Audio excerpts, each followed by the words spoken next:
بسم اللہ الرحمن الرحیم۔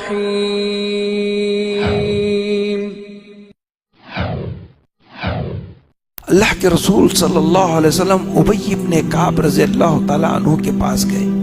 کعب الاحبار یہودیوں کے بڑے عالم تھے، مسلمان ہوئے۔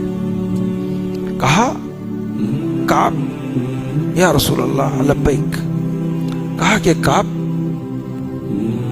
تم مجھے قرآن سناؤ۔ ہاں اللہ کے رسول میں آپ کو قرآن سناؤں؟ ہاں کعب اللہ تعالیٰ نے کہا ہے کہ تم مجھے قرآن سناؤ۔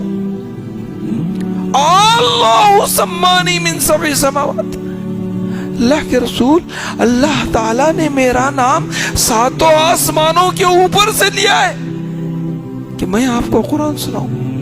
ہاں کعب اللہ نے تمہارا نام 7 آسمانوں سے لے کر کہا ہے کہ تم سورہ بینہ مجھے پڑھ کر سناؤ۔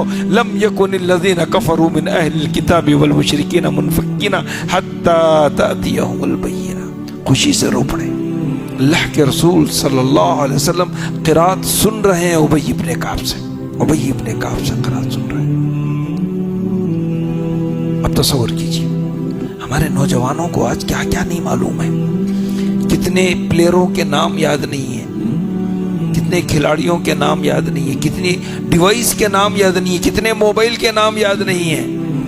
ہمارے بچوں کو معلوم ہے دنیا کے 10 بہترین قاری کون ہیں، معلوم ہے امام حرمین کون ہے، جانتے ہیں سدیس کون ہے، شریم کون ہے، محمود الحسنی کون ہے، صدیق المنشاوی کون ہے، غامدی کون ہے، مصر کے قاری کون ہے، ملیشیا کے کون ہیں۔